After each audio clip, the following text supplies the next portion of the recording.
Hello, everybody, and welcome to the Angel Academy with Bridget and Mallory. I'm Bridget. And I'm Mallory. And in this podcast, we talk all about awakening to your Dharma, or your soul's purpose here on Earth.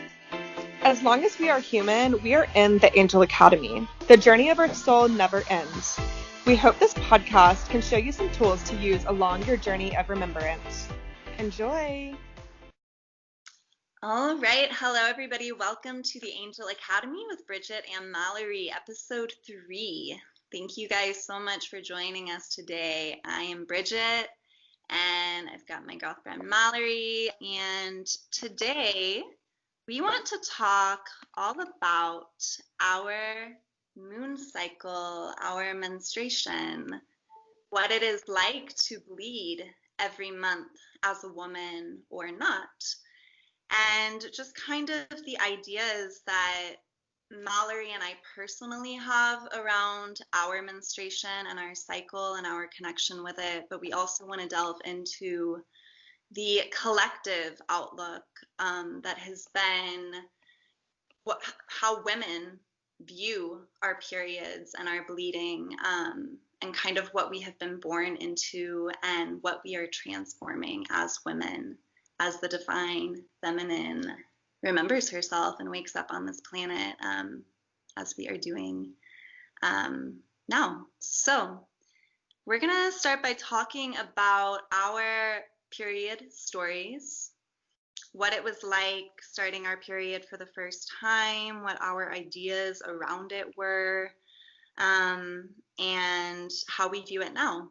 So all that being said, we're going to get started, and I guess I'm just going to go ahead and dive right in to my period story. And honestly, this is one of the first times that I have really vocalized this. I've done it maybe once or twice, but it's still new for me to vocalize what my period story was, because that's not really something we think about, as women. We think, okay, I bleed once a month or I don't, and this is how I feel about it. And that's, for most of us, like, it's an inconvenience, or I feel a lot of pain, or I feel dirty, or I feel like I don't want to be intimate with my partner because it's gross, and what if he views me or she views me, as less than because I'm bleeding right now, or, we have all of these ideas about our period, and I'm not saying all women feel this way at all, but I think on a collective level, at least what I was born into and how I viewed my period as dirty, I felt a lot of shame and a lot of fear around it. Like I, would walk around wherever I was with this fear, like, oh my God, what if I bleed through my pants? Like that we're already insecure as adolescents in middle school, but to then be going through this drastic transformation with our body at this age, so much that we are literally like eliminating through our sacred space every month. It's a really big transition, and it's like, in so many countries, the first day that a woman bleeds, like that is like her initiation into womanhood, into the tribe. It is like a welcoming in, like an honor, a ceremony. It is a sacred event. And in the United States, I don't know anyone that I know of that was ever going into their period, having their period for the first time and thinking of it as a sacred event. And it's really not even something that's like talked about. I'm still finding my own voice voicing these subjects, because it's never something that I grew up talking about. And in the past years, I started to get more into it. But yeah, so before I tell my story, I would like to hand it to Mel to see if you have anything to add to any of that, or how you have experienced prior to beginning your period, or whatever is coming to you. Yeah, so I'm kind of on the same boat with you, and I think so many women, especially American women. I honestly am not sure how other cultures view periods, and I'm sure it's different from region to region, but like I can base, period stuff just on like my own upbringing and being an American and how it's sold to us. Um, I mean, very vividly, there's this commercial that I see on YouTube all the time. Like, it goes like, I love sex, but I hate my period. And it irks me so badly because how are we supposed to love ourselves if we hate the things that our body does, like natural processes? But we're taught to hate our periods. We're taught to hide our periods from everyone. Like you were saying with, afraid to bleed in your pants. And I've bled in almost every pair of pants ever because I have really, really, really heavy periods. And it's really hard to not bleed in my pants. Like I try. And I know a lot of women who constantly bleed in their underwear. Like we have period underwear for a reason because we bleed. And you know what? It's a good thing. It's great. Like it's eliminating and starting a brand new cycle. And it's a beautiful thing. Like some women don't get periods at all and they wish that they could, or their periods are, once every 6 months, or they have two periods a month. And it like, I don't know, it's a whole thing. Like to have like a normal period, like I feel very, very grateful for it. And I kind of always have. Like I wanted to start my period because all of my friends had started theirs and I was kind of a late bloomer in all areas of my life. And I just remember being in high school, like, I want to start my period so bad. Like, why haven't I started? Like, something's wrong with me. And then I finally did, and I was so happy.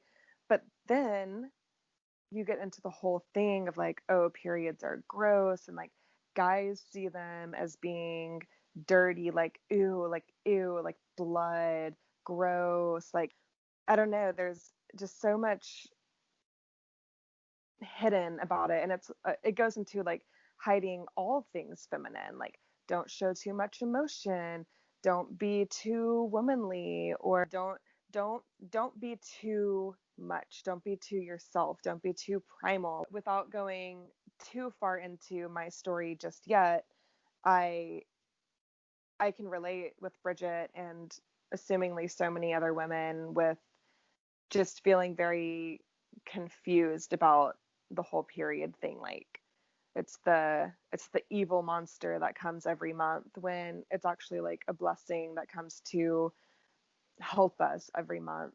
And I know Bridget told me something about like women are on, and you can correct me, Bridget, like women are on like a 24-day cycle, like circadian cycle, and men are on a 24-hour circadian cycle. Is that right? Yeah, so the males, their bodies work according to the circadian rhythm, so that's a 24-hour cycle. And then females, we operate on it's called the infradian rhythm, and that is 1 month. And what's crazy is a lot of Western doctors have never even heard of the infradian cycle because it wasn't until 1990 that women were even included in medical studies.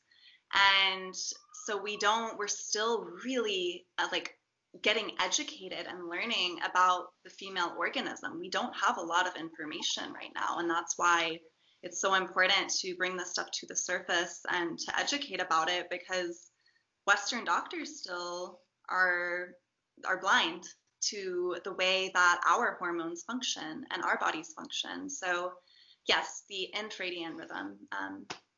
Yes, back to Yeah.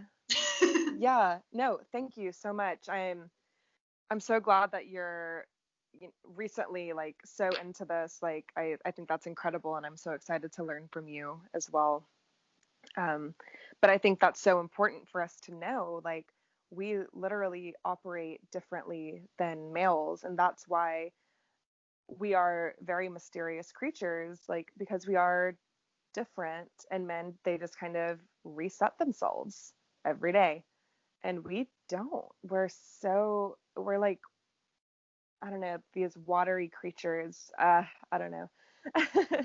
But like, yeah, like us women, like we should feel blessed. But we're taught to feel bad about it. So, which is why we're doing this podcast, because Bridget and I have had so many experiences where we have felt bad for being ourselves, and things that we just can't help, like being a woman. Like, we can't help being a woman, and we can't help having our periods unless we want to stop them completely with like birth control methods, which is great. Like, if you decide to do that, like, that's whatever you feel like is right for your body, that's great. But I know Bridget and I both choose to not do birth control because we like to honor that monthly cycle and get that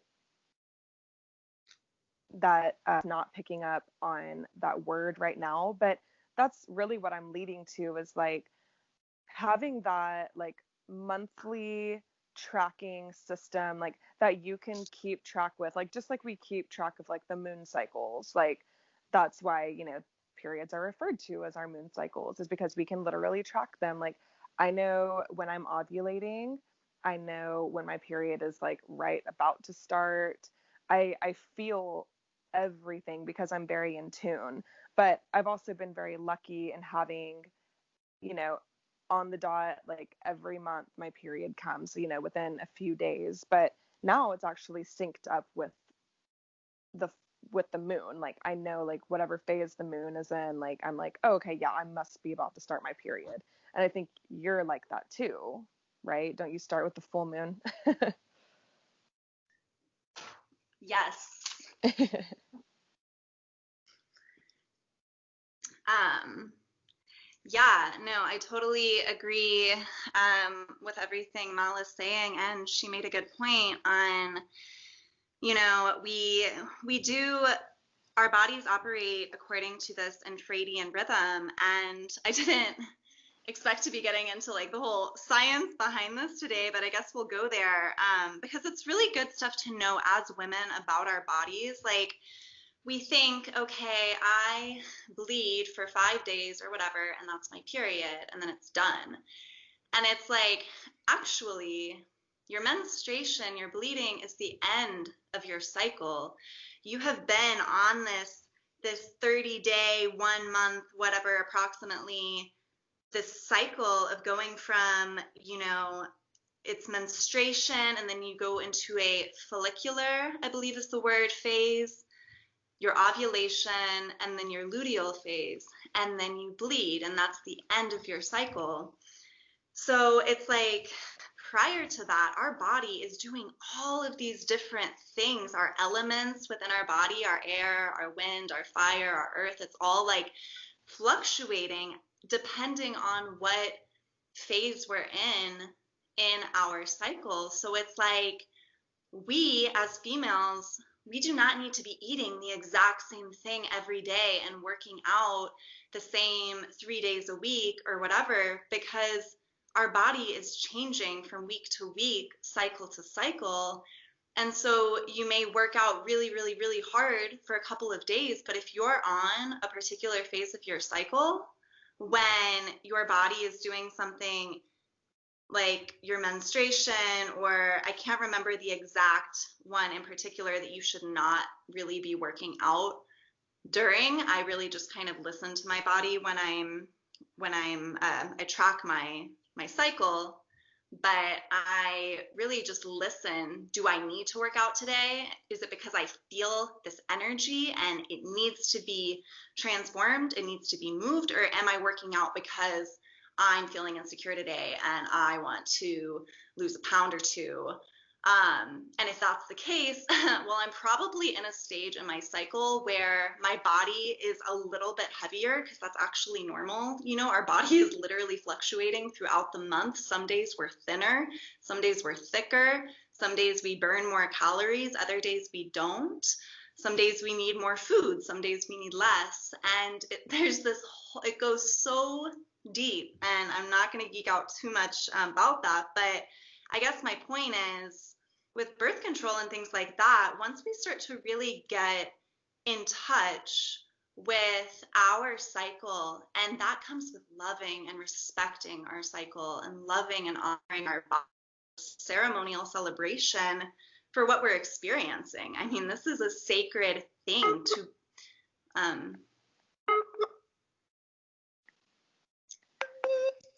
to bleed every month. And I do have a monthly period, and I feel super grateful for that, because it was not always that way for me. I used to miss my period a lot. I used to have 2 periods a month. My hormones have been all over the grid.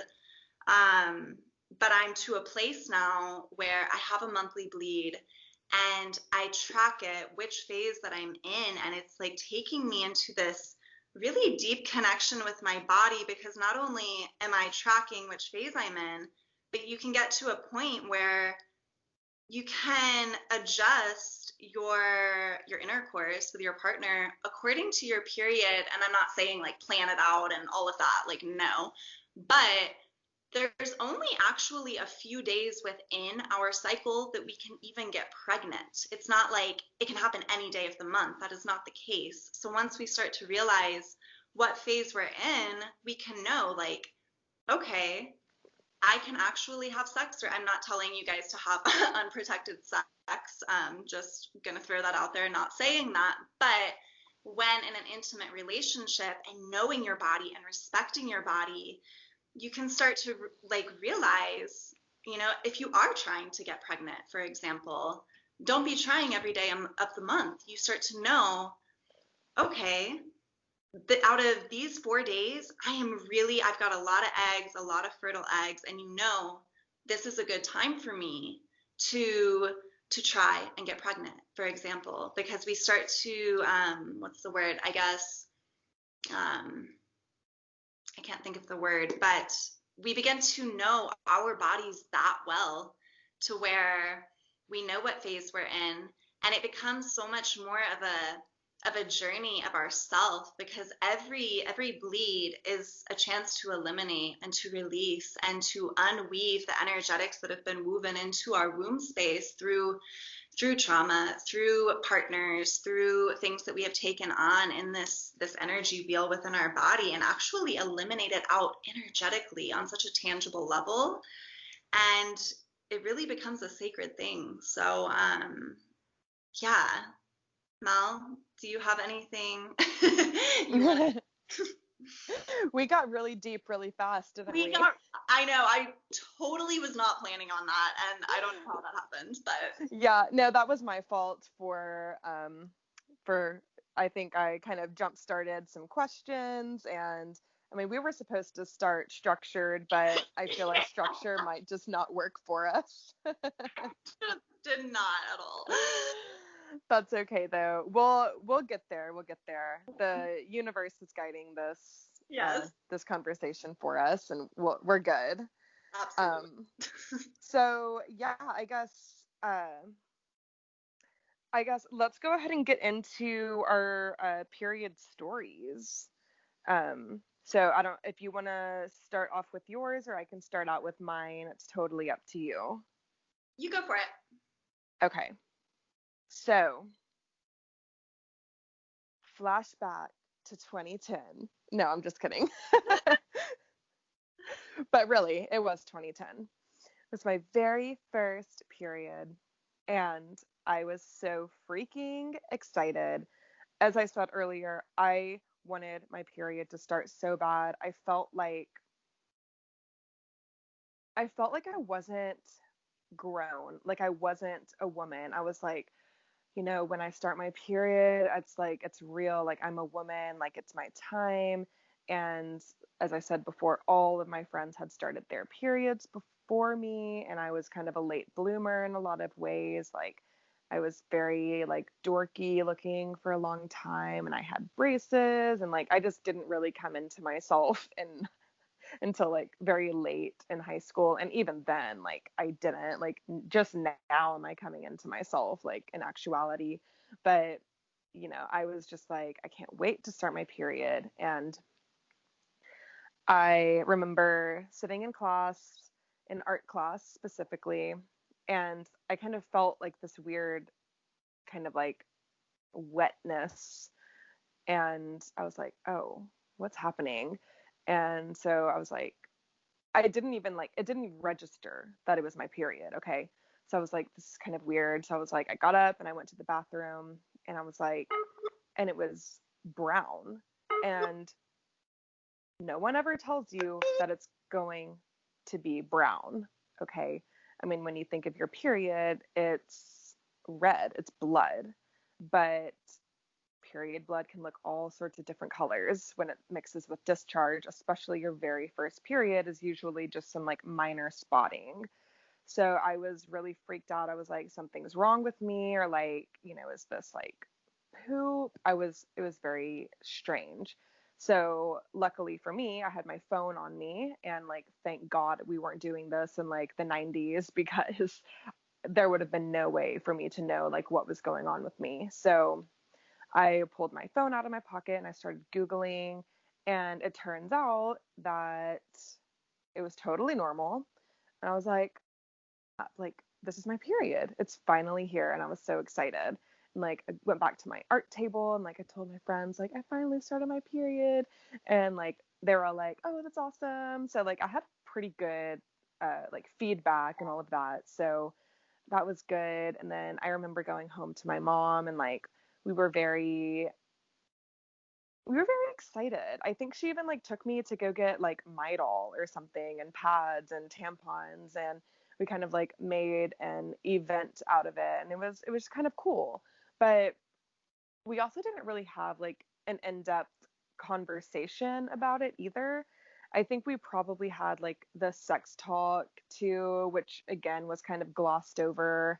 But my mom did her best. Like it's just something like, you don't think when you're a parent like that you need to go into like super deep details about all of that, because you're like, your kid will just kind of figure it out as it goes. And like, I totally get that, but I think it's really important to really go into detail, assuming that you and your child have a good relationship and your child is open to hearing those types of things.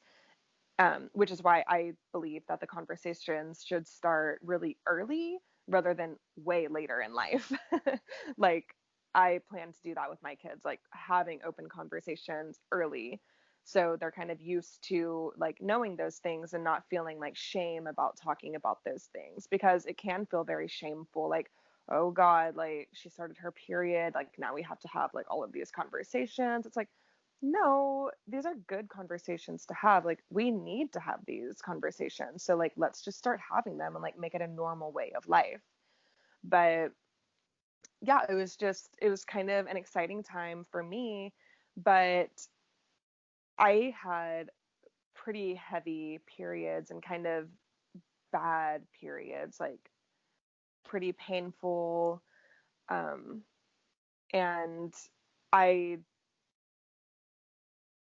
I didn't really know that they weren't supposed to be painful until just recently. Like last year, I discovered that I have endometriosis, which I actually think a lot more women have endo than we even realize, just based on how we treat our periods, how we treat our wombs, all of the trauma that women have been through, improper sex procedures, um, or positions, I should say.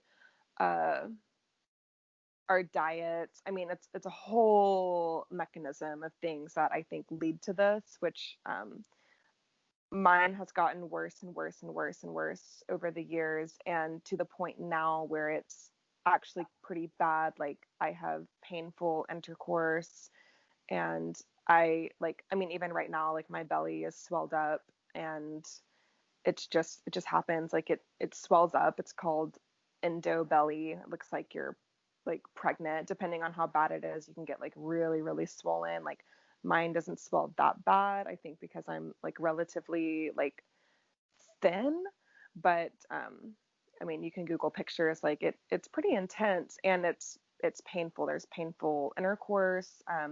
Putting tampons in hurt. Like I remember walking vividly. I remember like walking through the grocery store and like just like sharp pains. Like the very first day of my period, this always happens. Like just sharp, like shooting pains, like up like my vaginal canal. And I was like, what is that? Like, and I thought it was normal. So I never ever thought twice about it until I started realizing like I have painful intercourse and like that shouldn't be normal. And like I have pain after I have sex the next day too. My belly feels like it's on fire when I have my period sometimes, especially the first day. It usually subsides after like the like first couple of days, and like I always had very heavy periods too, but in my family I was taught that that was normal, and like my mom had extremely painful heavy periods too, which I am almost 100% that she probably has endometriosis.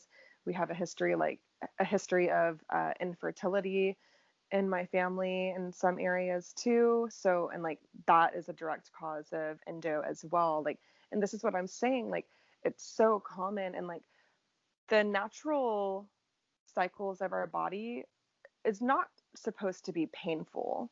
Just like we're not supposed to be sick. Like we shouldn't have all of these chronic illnesses, which is a topic for another date.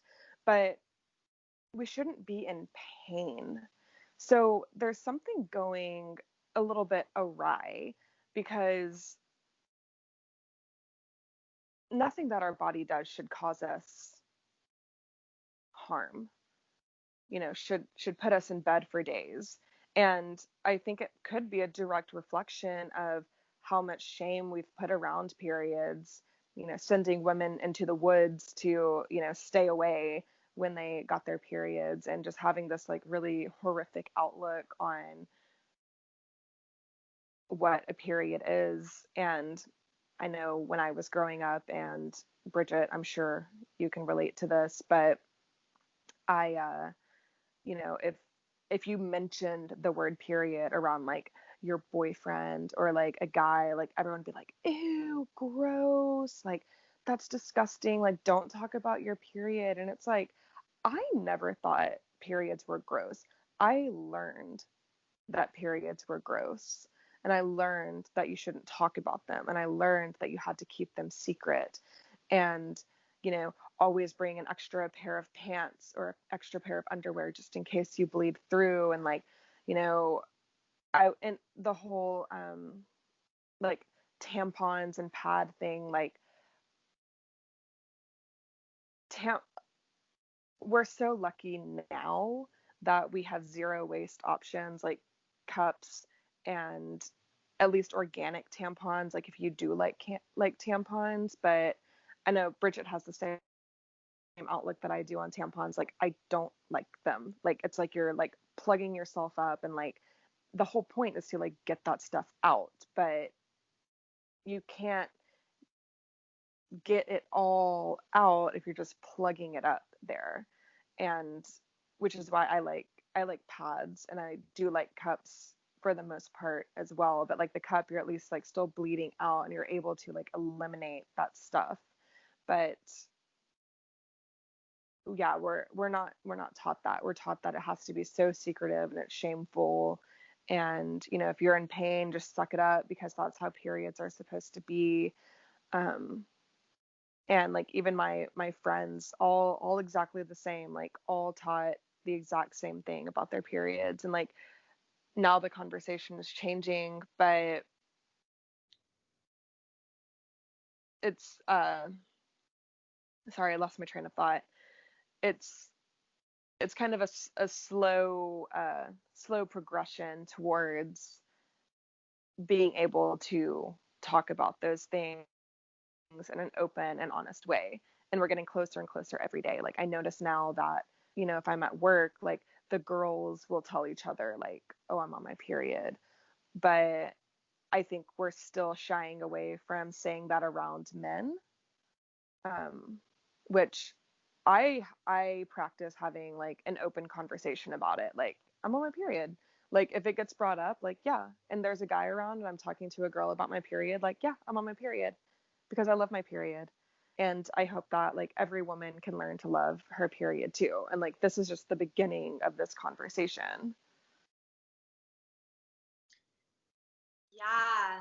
Oh my God, absolutely. And this is a topic that, I mean, we could go on for hours and hours, literally, because there's just so much that hasn't been talked about in regards to our bleeding and, what's going on with our hormones and our bodies when this is happening and when it's not, you know? Um,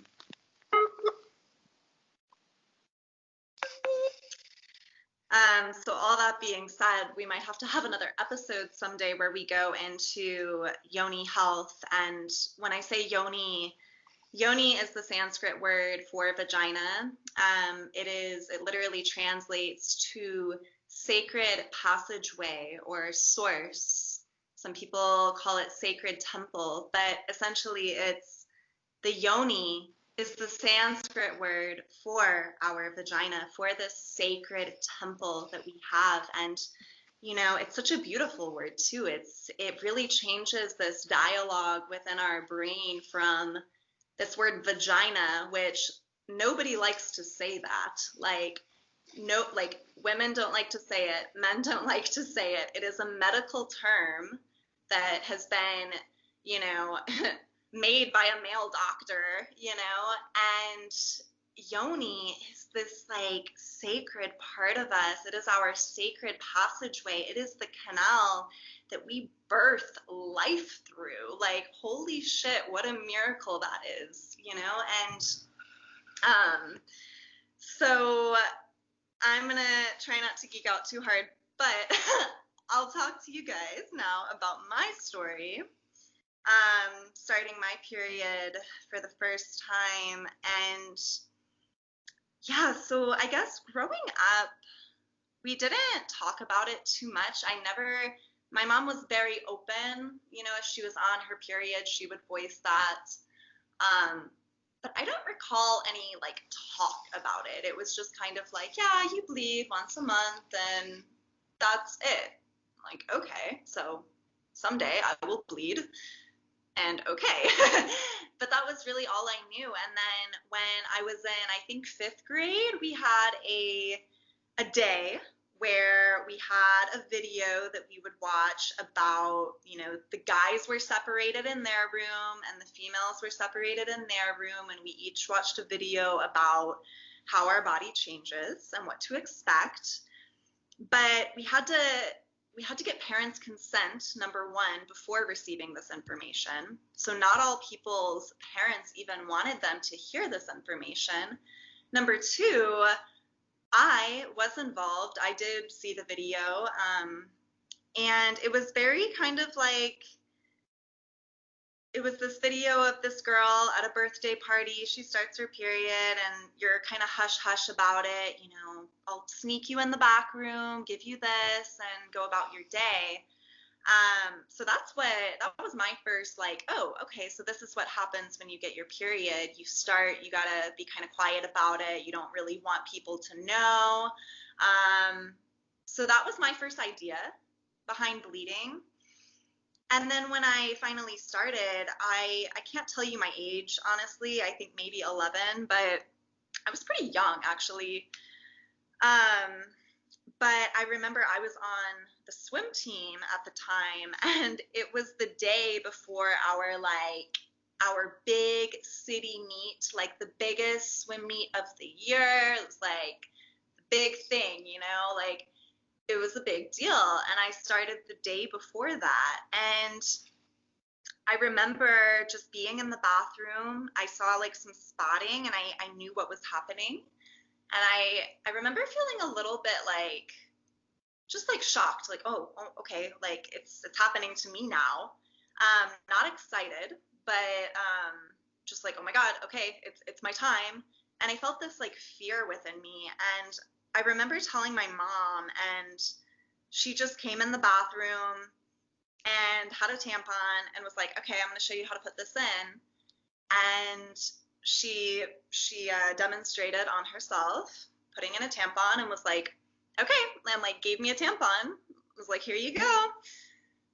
And so I, at that age, didn't, I was very kind of private about my body. And so I went to the bathroom and I tried to put this object up my sacred space, not really knowing what I was doing, but I was like, all right, I'll just do what she did. And that did not work out at all.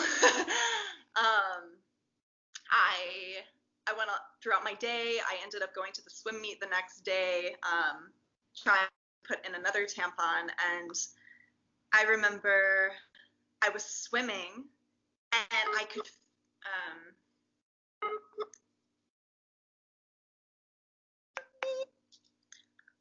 so I was swimming and I could feel this tampon had clearly come out. I don't even think it was inserted in the first place, but I just remember swimming in that pool and being horrified, like being so fearful that I'm bleeding in the pool, that I'm leaving a trail, that I have this ball of cotton between my legs in the nest of my yoni. Like, I felt so ashamed, like right off the bat, like this is humiliating. Like, because I mean, I didn't know what to think of it. That was all that happened for me. Was my mom showed me how to put in a tampon, and that was the end of it. It was like, okay, now go about your day. And we didn't talk about it anymore. That was it. And so right off the bat, I feel this shame around my period because I didn't know how to use a tampon. I didn't know how to go in a swimming pool when you're on your cycle. I had no idea what that was like. I didn't know what my body was doing. It was doing something foreign to me, and I had no knowledge of how to handle it. And so my relationship with my period started off just very like, you don't really talk much about it, and you figure it out for yourself, basically. And so I didn't even wear a tampon for the first, like, I don't know, 5 years of bleeding because I didn't know how.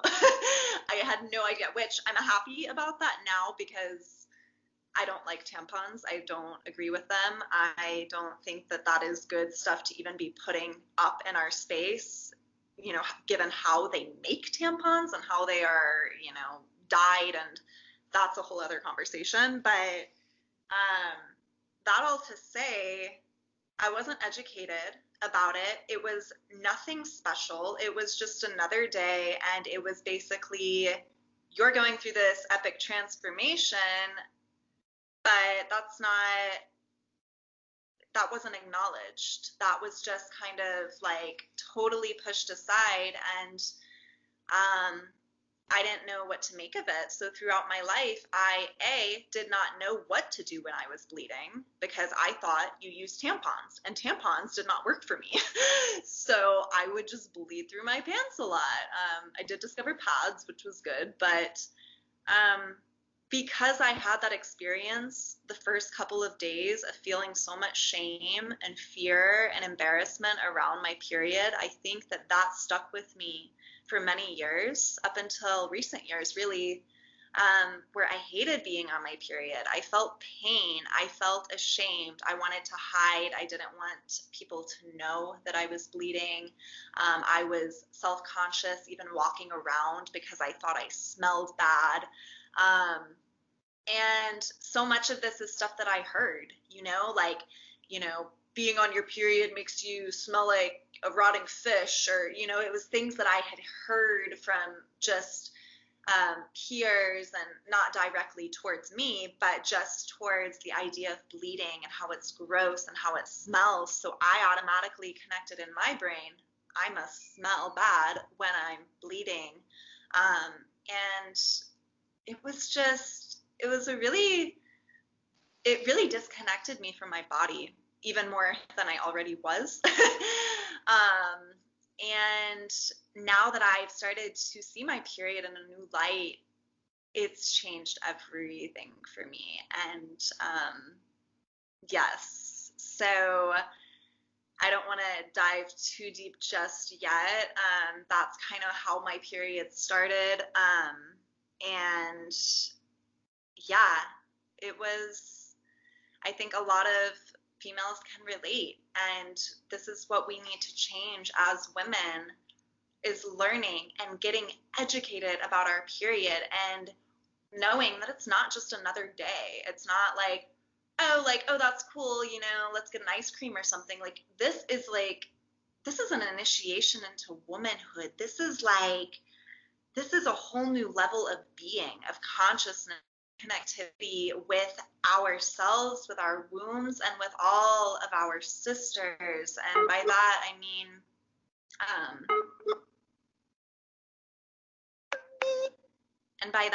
all other females. There becomes this sense of unity between females rather than this sense of disconnection and comparison and I'm better or you're better or this or that. It becomes this sacred sisterhood of we bleed this sacred blood, and that is what connects all of us, and we are here to support each other in this process and educate each other. And I get goosebumps when I talk about it because it really is a whole new level of connecting with women, and really just reminding us that it's not a comparison game. It's not me versus you. It is we. We share this collective experience, all of us, and we are here to help each other through this and to share our stories. So thank you for listening to mine. And yeah, I would like to hand it to Mallory for any words that you feel you'd like to say. Yeah, I love the idea that all women, assuming that they have their period still, um, or, there are women there who do not have their period, like women who have transferred over from a male body to a female body, which we welcome you if we have anyone here who is in that situation that does not have a period. You are still in our women tribe, and we will share this connection with you as well. And to all of the women that do not get periods anymore because they have had surgery or just never got their period, or um, whatever kind of situation is going on with you, you as well still share in our cycle. And I just want to acknowledge that this is not, this connection is not only for women who have their periods, but it is something that does connect all of us in a way where we do share the same kind of cycle. And I forget what's the word, infradian cycle. So that 1 month cycle where we can honor our bodies and know where we are and track ourselves, and just be very gentle with ourselves in all moments of life, and especially on our periods. And for the young girls who don't know anything about their periods, we we want this information to be out there and available to everyone who is just curious about, well, no one really told me about my period, so I don't know. I don't really know what to do. Do I just, how do I, what if my tampon hurts? Is there anything else? Should I just use toilet paper? What about pads? I mean, the tampon aisle is a whole entire section, of options and options and options of so many different things. It's well, you be so hard. It can be a community thing, gather up all the sisters, all the women in the neighborhood, and let's go welcome the newest member to our club and go help her pick out her favorite tool for her period. And for me, my favorite tools are zero waste. So I try to have a waste-free period, which all that means is I don't use disposable items unless I have to. So I use a cup, and I've tried a couple of different styles of cups, and I think I've landed on one that I really like, although I'll probably keep experimenting. They are a little expensive, so I try and not experiment too terribly much, but I have a couple of different kinds, and one works on some days and the other one works on other days because our cervix is also in different places throughout our period too. Sometimes your cervix can sometimes your cervix can sit really high, and then sometimes your cervix can sit really low, and that would depend on what kind of cup you use or the other thing you use. So I also like to use washable pads, which they look just like pads, but they're made out of like a cloth material. And keep in mind that our blood is clean. Our blood isn't dirty. Our blood isn't eliminating like food waste or anything like that. It's just our blood, our uterine lining, which is not dirty. It's a part of us. So there's really no shame in using anything that's reusable as long as you clean it really well and you take care of your pads. I've never had a problem. In fact, my yoni has been the healthiest it's ever been, and I don't have any kind of smells going on except very seldom. And it is based on diet. And I have noticed that since I have changed my diet from, pretty unhealthy to fairly clean, my periods smell differently. They smell kind of sweet. It's very interesting, actually. But our, and I really don't want to shame anyone by saying this, but our periods aren't really supposed to smell bad. So just keep in mind that, if you are having any kind of like bad smells, to maybe change up your diet around your period, or maybe change up, what kind of tampons you're using, because those like perfumes and stuff can mix with your blood and kind of create little hidden smells. And, you know, changing your, just being sanitary and all of that can really help with that as well. But yeah, please keep in mind, like, if there are any smells, like, there is no shame in that. Like, we've all gone through, like, oh, like, and your period does smell different daily too. So like sometimes you can have more of like a fishy odor or more of a sweet odor, and there's absolutely nothing wrong no matter what you're doing. This is all just about like noticing the differences day to day, because it is literally day to day. Just like, your cervix, it goes up and it goes down and it goes up and it goes down. And which goes back to the tampon thing. Sometimes tampons don't work. Like, especially in the beginning, like when you're not really recognizing like why like my tampon fit perfectly yesterday, but why won't it today? Well, your cervix is probably in a different place than it was yesterday. And sometimes your walls of your vaginal canal can be really tight some days too. It's all different, and it's based on stress as well. But like it just takes experimenting.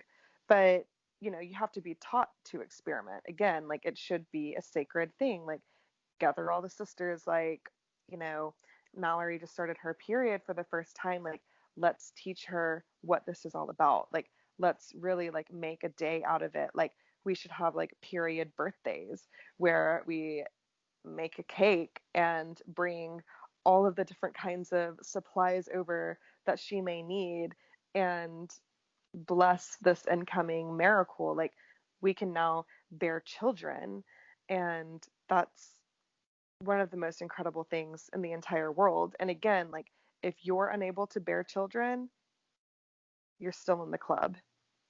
You're still included, and you're still here because we still need you, and you're still worthy, whether you have a uterus or whether you're transitioned or whether you're deciding to surgically remove your uterus for medical reasons.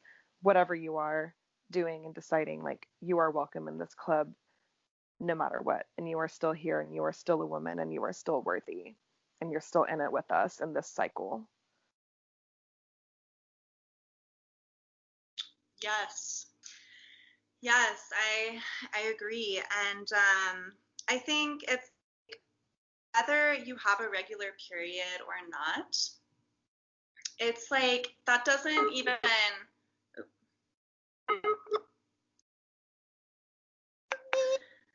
I mean, of course, I want all women to bleed and to have that relationship with their body, and but if you don't, there's no shame in that, because what this is like us having these conversations is us educating ourselves, each other, and activating this inner wisdom that we have within us that we've been carrying around for lifetimes, and just remembering like our magic, the sacred holiness that is our blood, that is coming out through our canal, but that otherwise would have been used to create life,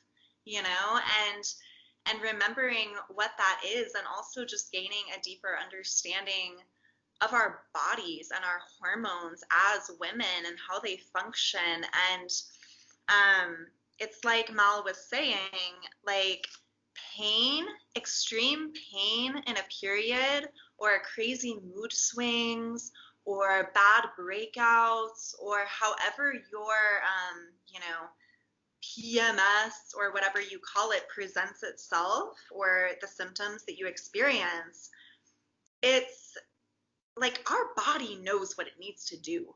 This is a natural function, and if we're having bad breakouts or extreme pain or whatever the case, that is an indicator that something is out of balance. There's something that is not operating in perfect harmony, and it's just trying to get our attention. It's not something to freak out and, drive yourself crazy over, but it's just your body talking to you like there's something out of balance. And so how do we go into that? How do we listen to that? It's not, I need to fix this, but like, just, okay, like my body's talking to me through this. And because we don't have a lot of information that is available to us in regards to the female organism as we do a male, we basically received all of these studies, these clinical studies that were done on white male bodies up until the 1990s. And that's what we are basing our pharmaceutical industry off of. That's what our Western doctors know. Even these ancient practices like Ayurveda and stuff, I am a firm believer of Ayurveda and Eastern medicine, but even in a lot of the Eastern traditions, the data that we have is based on male bodies. Even yoga, the postures, the asanas that we do are geared towards male pubescent bodies. The postures were fit to align for the male body, the male pelvis. And women, we have a different pelvis. We need to adjust our structure and our yoga postures. It gets that deep. And it's like, so I think more than anything,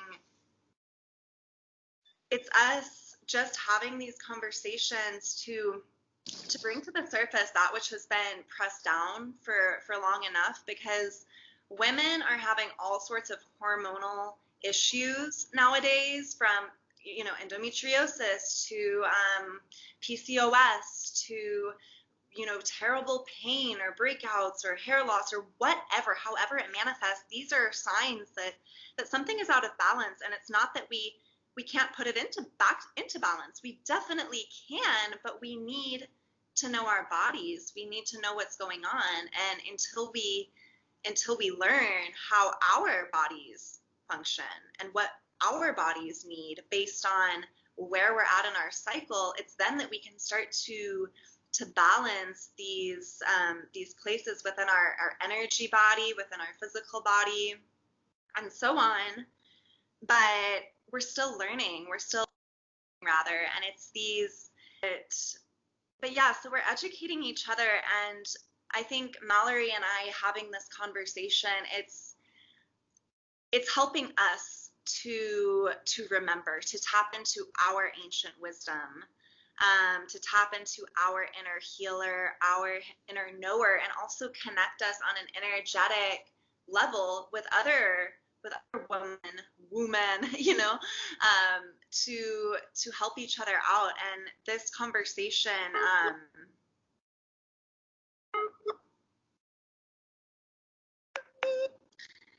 it's still something like new for me. I'm still learning so much, and I'm still finding my voice as a female in a female body, having these female experiences, how to voice that and how to feel comfortable voicing it. So this conversation is Mallory and I and all of the other women sacred sisters who are listening to this, however your body is, whether it has transitioned, whether it works differently, whatever the case, if you identify as a woman, or if you have the parts or you don't, you're welcome here. And we love you. And we're having this conversation to bridge these gaps that we've had in our understanding about our bodies. And it's a conversation that I'm still working on, how to find my voice in expressing this, because up until, for a lot of people, this is still a taboo subject. It's not something that we openly discuss as we would, oh, I have a cold or I'm sick, but my body's doing this thing, but we don't talk about when my body's doing this thing, i.e. bleeding. And I feel that is something that needs to change. And just not only for us to have this understanding and this deepening of our bodies, but to connect with our bodies. I know so many women, myself included, who has not felt safe in our bodies, who have felt this extreme disconnect from our bodies. And while there's so many factors that play into that, and that's a much deeper subject too, but if we can just start with connecting deeper with our wombs and with our cycles and with our bleeding, and not seeing it as this bad thing, but rather this beautiful blessing, and changing the dialogue around how we speak about our periods, it takes us on this whole other level of ourselves and our connection with ourselves, with our bodies, with our intuition, and with aligning with that energy, that source energy that is aligning us with all other women in order to educate each other and be able to speak about these things openly and honestly, and hold space for each other and help each other through this. And so thank you guys so much for listening to us, and for for hearing us out. And yeah, Mal, do you have anything to add? I think I'm running out here.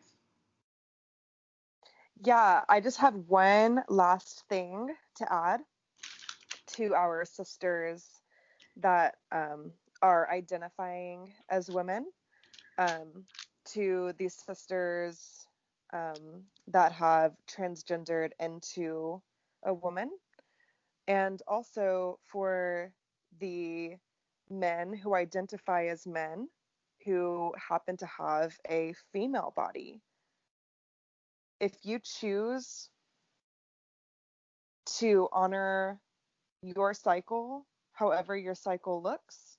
Oh, and I also want to include the people that don't have periods. All people that just don't have periods for whatever circumstance that is, you can still honor your cycle. And you can do that any way you want to.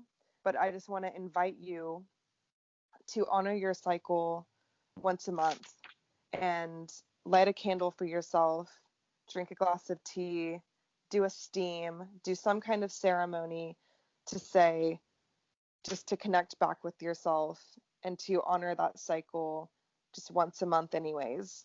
Whether you actually have the physical act of bleeding or not, you're still with us on this journey.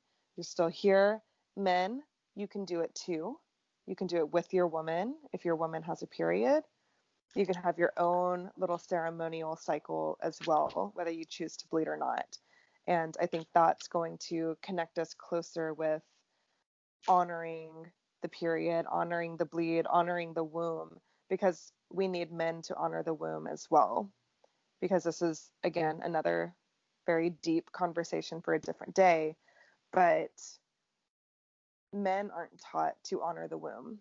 And we need our men to honor our sacred vessels as well, because this is where a lot of our trauma stems from, and why it makes it very hard to trust, and why we kind of disassociate from our bodies, especially around our periods. Um, Again, I won't get too deep into that, but I do invite you to do that. And I also want to thank you as well from the bottom of my heart for listening. And if y'all have any questions, Bridget is extremely knowledgeable on this stuff. So I highly recommend reaching out to her if you have any questions about that. And then if y'all have any questions about how to have a zero waste period or a low waste period, reach out to me as well, and we'll get y'all in the right direction, and we'll help y'all pick out products that will be healthy for your yoni. And we're full of recommendations on that. So yes, thank you so much, and we will see y'all on the next one. Love you. Sweet. Are you good? Do you have anything else to add? Oh, all right. Eating another muffin. Thank you guys again for tuning in and for listening to us and for being open to have these conversations. I know that they can be a little bit uncomfortable sometimes, especially when this isn't something that we talk about all the time. So thank you for showing up. And like Mal said, if you have any questions, do not hesitate to reach out to us. We love this kind of thing, and we're all helping each other with this. So yeah, questions, comments, feedback, throw it at us. We love you guys so much. Males, females, transgender, non-binary. We love all of you guys, whoever has tuned in, and yeah, thank you. And we will catch you on the next episode.